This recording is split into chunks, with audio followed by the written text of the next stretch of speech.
sous la terre. Et que toute langue confesse que Jésus-Christ est Seigneur.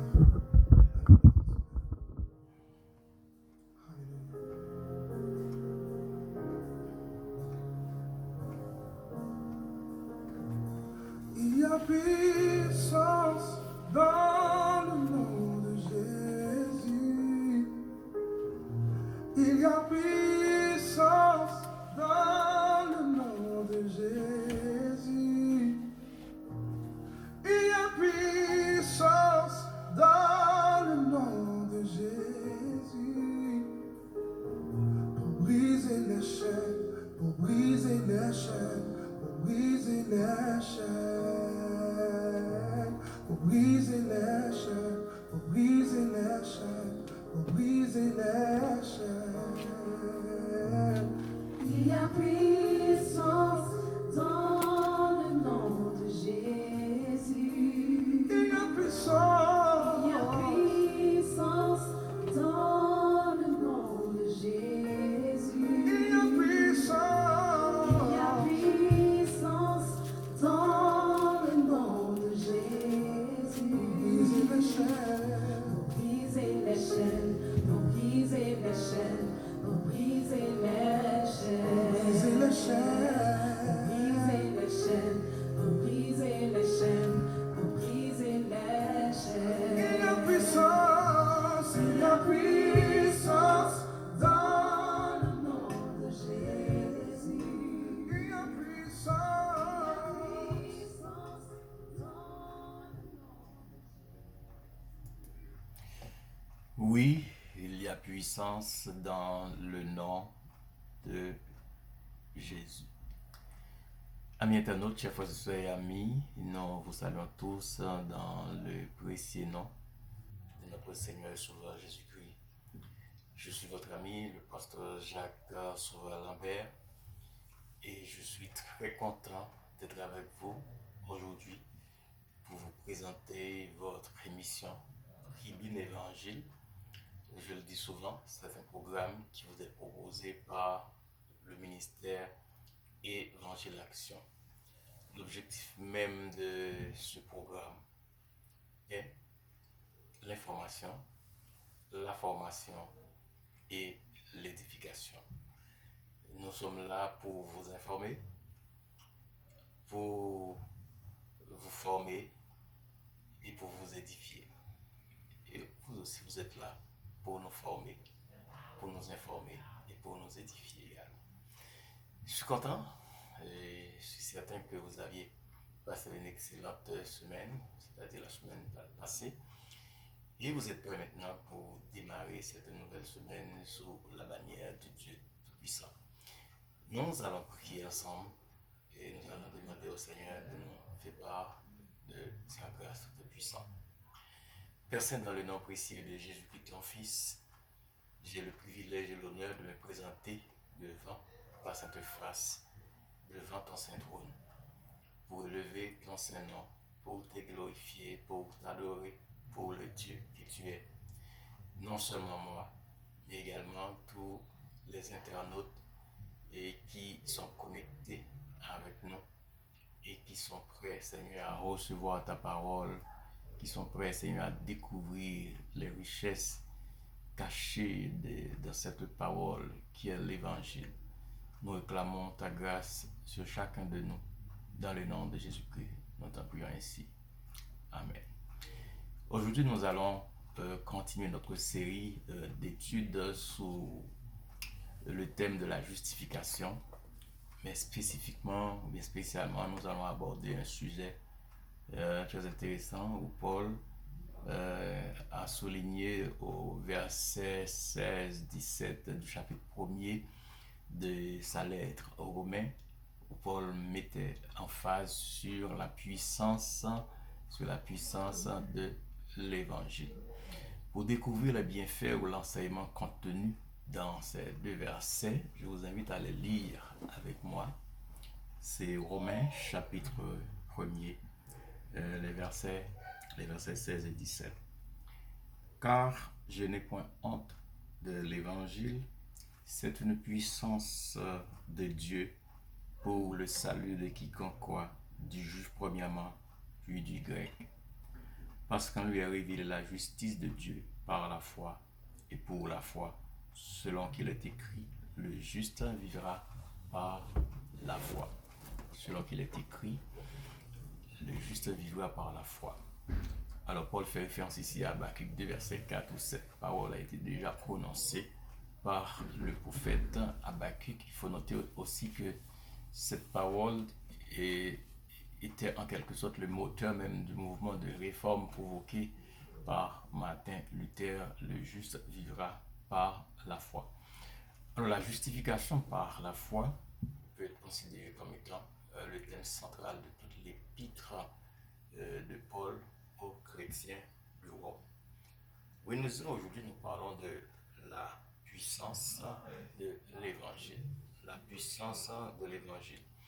Mais pour comprendre la notion de puissance de l'évangile, donc il y a deux mots clés qui dominent le verset 16. Ce sont les mots puissance et évangile. Puissance et évangile. Pour mieux comprendre l'approche de Paul, ou bien l'exposé théologique de Paul, le doctrinal de Paul sur la puissance de l'évangile, nous allons nous poser deux questions fondamentales tirées du verset 16. Qu'est-ce qu'une puissance et qu'est-ce que l'évangile? Encore comment la puissance de l'évangile agit-elle? C'est quoi une puissance? C'est quoi l'évangile? Et comment l'évangile agit-elle dans la vie des gens?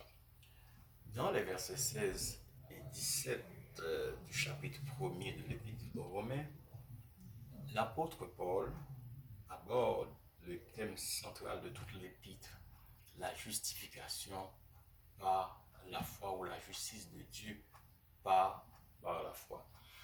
Et au cœur de cette réflexion de Paul a voulu mettre un accent sur un élément fondamental qui contribue en quelque sorte à nous aider à comprendre ce qu'il voulait dire par la justice de Dieu par la foi. Et Paul croyait qu'il y a un élément moteur, un élément central au cœur de son enseignement, c'est la puissance de l'évangile. Dans notre réflexion du jour, nous allons essayer de comprendre comment et pourquoi l'apôtre inspiré, qui est l'apôtre Paul, considère l'évangile comme étant une puissance. Si oui, et comment cette puissance agit-elle? Et comme je vous disais tantôt, il y a deux questions fondamentales, deux questions intéressantes à comprendre. Pour ces questions, il nous faut des réponses. La première question est, qu'est-ce qu'une puissance? Qu'est-ce qu'une puissance? On définit puissance de cette manière, on dit caractère de ceux qui peut beaucoup. Caractère de ceux qui peut beaucoup. Ça, c'est cette première définition qu'on donne de la puissance. On dit également de ceux qui produisent de grands effets. Pouvoir d'action. Et selon le dictionnaire Larousse, la puissance est la force, c'est l'intensité. C'est l'efficacité de quelque chose en rapport avec les moyens disponibles. Donc, quand on parle de puissance, on voit cette intensité, cette efficacité, cette capacité d'agir, de modifier ou de transformer. Alors, je dois vous le rappeler. Le mot puissance, c'est tire même sa racine à partir d'un mot grec qui est le mot dynamos. De ce mot vient le mot dynamite. Vous connaissez bien. Donc, la dynamite, c'est un explosif qu'on utilise, surtout on utilise ça dans les guerres, mais on utilise ça également dans les domaines de la construction pour aplanir des montagnes. Mais ici, quand Paul parle de l'évangile comme une puissance, une dynamite, c'est pas dans le sens pour détruire, mais c'est dans le sens pour anéantir ce qui est mauvais et remplacer ce qui est mauvais par ce qui est bien. Et c'est la vision de Paul de l'évangile, la vision même de l'évangile, l'objectif même de l'évangile. L'évangile nous atteint, l'évangile nous frappe juste pour nous aider à découvrir ou bien pour nous remettre dans le droit chemin. Donc c'est ça, cette puissance, c'est une puissance non destructrice comme certains le prince, mais une puissance qui transforme et qui change la vie des gens. Alors, la puissance est souvent considérée comme une ambition, un idéal à atteindre. Être puissant, voilà bien le rêve majeur, l'ambition ultime de beaucoup d'hommes. Dans son exposé, il faut regarder, bien regarder, nous voyons que Paul citait trois peuples, trois peuples avec trois cultures différentes, trois perceptions différentes du mot puissance.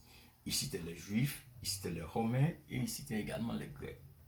Pourquoi Paul citait-il ces peuples? C'est parce que Paul a vécu, ou bien Paul a eu beaucoup d'expérience au niveau de la culture de ces peuples. Donc, Paul passait du temps à comprendre et à vivre la culture de ces peuples. Et il connaissait la perception des Juifs, la perception des Romains, la perception des Grecs concernant la puissance de l'Évangile. Et c'est pour cette raison que Paul, au cours de son exposé, va opposer ces puissances ou bien ces perceptions à la perception de l'Évangile. Donc, Paul va nous aider à comprendre l'Évangile autrement, d'une autre façon, d'une façon autre que la façon ou la manière dont les Grecs, les Romains et les Juifs comprenaient la notion de puissance. Pourquoi Paul était-il? Pourquoi Paul les citait-il? En connaissant les cultures juives, romaines et grecques, l'apôtre Paul connaissait également leur perception de la puissance. Pour le juif ou le pharisien, la puissance s'incarnait dans un Messie envoyé par Dieu et qui avait pour mission de rétablir avec gloire l'ancienne royauté de David sur les nations du monde. Ça, c'est la perception juive concernant la puissance. Donc, pour le juif attendait la venue d'un Messie, parce qu'il faut se rappeler également qu'au temps de Paul, les Juifs étaient sous l'emprise des Romains. Israël était sous domination romaine. Et Rome était la plus grande puissance d'alors, au temps de Paul. Et pendant toute la période où Jésus exerçait son ministère, les gens attendaient, ou bien s'attendaient à ce que Jésus vienne en délivrer Israël de l'emprise des Romains. Mais ce qu'il faut comprendre également, au fil du temps, ils ont fini par comprendre que ce n'était pas ça la mission de Jésus-Christ et ils ont donné le dos, ils ont tourné le dos en quelque sorte à Jésus-Christ parce qu'ils ne les voyaient pas en Jésus-Christ, ce Messie qu'il espérait, ce Messie qu'il croyait, qui serait venu pour délivrer Israël et faire d'Israël un grand peuple, une grande nation comme cela a été au temps de David. Pour le Romain, un Romain concevait la puissance sous la figure d'un chef militaire, d'un guerrier, un chef puissant, doué de sagesse, doué de puissance, et quelqu'un qui était capable de diriger la nation avec un bras de fer et qui suscitait les gens à obéir. Donc c'était ça, un grand homme qui peut diriger le pays avec sagesse et autorité. Cette perception, c'est la perception romaine. Donc les Romains voyaient dans la puissance quelqu'un un militaire, un guerrier. Et pour les Grecs avaient une autre vision de la puissance. Pour les Grecs situaient plutôt la puissance comme étant un idéal sur le terrain de l'esprit. Et pour les Grecs, la capacité de penser, la capacité de réfléchir était pour eux une puissance. Parce qu'avec la pensée, ils pensaient qu'on pouvait dominer, on pouvait transformer les gens. Et on se rappelle bien lorsque Paul s'est trouvé à Athènes, et je dirais même dans cette grande rencontre des intellectuels grecs à Athènes, où les gens discutaient ou débattaient, ils parlaient des grands sujets, des grands philosophes. Et Paul était là pour assister, était témoin de cette démonstration spirituelle, de cette démonstration de l'esprit. Donc pour les Grecs, parler de la puissance, c'est parler de cette capacité de faire passer vos pensées, de dominer les gens à partir de vos pensées. Et aujourd'hui, les Grecs ont marqué l'histoire avec des grands hommes comme Socrate, comme Aristote. Donc, ce sont des grands hommes qui ont marqué leur temps et qui, jusqu'à aujourd'hui, les gens aujourd'hui continuent à parler de ces hommes-là comme étant de grands philosophes, de grands savants. Maintenant, et Paul, dans sa réflexion, qu'est-ce qu'il fait? Il le renversait d'un revers de la main. Paul a tout renversé. Donc cette approche, cette perception, cette idéologie des Romains, des Juifs, des Grecs concernant la puissance, pour Paul, Paul pensait que tous ces gens-là ils s'inscrivaient en faux. Paul s'inscrivait en faux à la réalité. Il ne disait pas la vérité. La puissance ne résulte pas dans un roi puissant, dans une idéologie, dans une pensée humaine. Non, Paul dit non, non, non, c'est pas ça la puissance. La puissance dont je vous parle aujourd'hui, c'est la puissance de l'évangile. La puissance dont je vous parle, c'est la puissance de l'évangile. Donc c'était ça son enseignement. Maintenant, revenons à notre question fondamentale. Mais qu'est-ce que l'évangile? Qu'est-ce que l'évangile? En latin, évangile, le mot évangile vient du latin evangelium et du grec evangelion. L'évangile signifie tout simplement bonne nouvelle. L'évangile, c'est le message du salut proclamé par Jésus-Christ, mais expliqué par les apôtres dans les épîtres. Le mot évangile apparaît plus d'une centaine de fois dans le Nouveau Testament. Pour Paul, l'évangile qu'il prêchait et dont il identifiait comme étant son évangile n'est ni un système politique, ni un système religieux, ni un idéal inaccessible. C'est la puissance de Dieu pour le salut de quiconque croit. L'évangile, c'est la puissance de Dieu pour le salut de quiconque croit. C'est bien autre chose qu'une simple idéologie politique ou religieuse. C'est une puissance qui est capable de changer des vies. Une dynamique divine élaborée par les trois personnes de la Trinité créatrice, à savoir le Père, le Fils et le Saint-Esprit. En tant que puissance ou dynamique divine, l'Évangile attaque à sa racine le problème fondamental de l'humanité, le problème du péché, dont Paul, un peu plus au chapitre 5, citait comme étant un obstacle, une barrière qui empêchait à l'homme de traverser, de développer une intimité avec Dieu. Donc l'évangile avait pour mission de préparer les cœurs des gens, de transformer la vie des gens afin qu'ils puissent changer de statut de l'homme pécheur, statut des pécheurs à enfant de Dieu. C'est ça pour Paul la puissance de l'évangile. Et cette action est possible. Cette action de l'évangile est disponible et l'évangile est capable d'atteindre les cœurs de tous les peuples, peu importe leur culture, leur perception, leur tradition. Et donc l'évangile est capable de tout transformer. Et quand Paul parlait de la puissance de l'évangile, il a lui-même vécu la puissance de l'évangile. Bien sûr, il était en route pour aller frapper des gens, pour aller persécuter des gens qui étaient à Damas, des gens qui adoraient Dieu. Mais dans son zèle de pharisien, Paul était aveuglé. Il voulait à tout prix éliminer ces personnes parce qu'il ne croyait pas dans ce que ces gens croyaient. Comme un juif traditionnel, il ne croyait pas en Jésus-Christ. Et pour cela, il voulait anéantir, il voulait détruire l'évangile. Mais sur le chemin de Damas, Paul a fait face à cette puissance. Paul a rencontré Jésus-Christ qui incarnait cette puissance même. Et sur le chemin de Damas, Paul a fait une autre expérience. Et suite à l'expérience de Damas, Paul qui a reçu de Dieu l'appel de prêcher l'évangile partout dans le monde, ce Paul maintenant, qui était un pharisien, dit maintenant, si je vis, ce n'est plus moi qui vis, c'est le Christ qui vit en moi. Regardez comment l'évangile a transformé la vie d'un homme qui avant avait un cœur méchant, un cœur de destruction, un cœur pour anéantir les gens.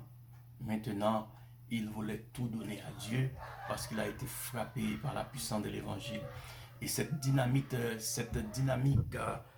divine qui est l'évangile n'avait pas pour but de détruire Paul, mais plutôt de préparer Paul pour que ce dernier puisse être devenu un instrument entre les mains de Dieu. Et regardez comment Paul a dominé tout le Nouveau Testament avec ses écrits, avec ses épîtres. Donc c'est intéressant, c'est incroyable. C'est vraiment formidable de comprendre comment l'évangile est capable en tant que puissance de transformer des vies. Pour Paul, l'évangile qu'il annonce est une libération. Libération du péché, de la loi et de la mort. Selon Paul, l'homme est sous l'emprise de ces trois puissances. La puissance du péché, la puissance de la loi et la puissance de la mort. Et Paul croit également que c'est seulement l'évangile en tant que puissance, en tant que dynamique divine qui avait cette capacité, cette efficacité de renverser dans la vie de l'homme tous ces éléments qui représentaient des obstacles dans sa relation avec son Créateur, avec Dieu. Alors l'évangile prêché par Paul ne vient pas de l'homme, c'est une révélation de Dieu. C'est le salut selon les normes divines. Comme dit Martin Luther, c'est la justice qui vaut devant Dieu. Le salut offert par l'évangile n'est pas une option parmi bien d'autres. Donc l'évangile n'est pas une option parmi bien d'autres, mais plutôt l'évangile c'est la seule possible. C'est la seule possible. On ne peut pas passer par quatre chemins. C'est accepter la puissance de l'évangile. Parce que l'évangile, c'est le message, c'est la bonne nouvelle du salut en Jésus-Christ. Le pécheur perdu peut devenir juste devant Dieu. Parce qu'il y a toute une provision que Dieu a fait pour aider l'homme pécheur à sortir de ses péchés. Et c'est la justification, le pardon, la réconciliation, en accueillant avec confiance la justice de Jésus-Christ sans autre contrepartie de sa part que la foi. Donc l'homme avait une part dans son salut, et la part de l'homme n'est autre que croire. L'homme devait croire dans le sacrifice de Jésus-Christ. Donc l'évangile est la puissance qui libère, et la puissance qui transforme, et la puissance qui renouvelle, et la puissance qui restaure. Voilà, mes frères et sœurs, chers amis, combien il est important pour chacun de nous de comprendre combien cette puissance nous est utile. Et aujourd'hui, en regardant notre passé, nous avons chacun quelque chose à dire et nous sommes capables de témoigner comment l'évangile a transformé nos vies, comment l'évangile a fait de nous ce que nous sommes aujourd'hui. Autrefois, nous étions ennemis de Dieu, mais maintenant, en recevant Jésus-Christ, en recevant sa parole, en recevant le message de sa parole, sa bonne nouvelle qu'est l'évangile, nous sommes maintenant une nouvelle créature. Voilà ce que nous sommes aujourd'hui, une nouvelle créature, et nous sommes là, nous sommes prêts aujourd'hui maintenant à vivre ce message, à vivre cette transformation que l'évangile seul nous apporte. Ce ne sont pas des pensées humaines, ni des dogmes humains qui changent nos vies, mais nous sommes changés par la puissance de l'évangile. Il y a puissance dans le nom de Jésus. Il y a puissance dans le nom de Jésus. Dans le nom de Jésus. Il y a puissance dans le nom de Jésus. Briser les chaînes, Briser les chaînes, briser les chaînes, briser les chaînes. briser les chaînes.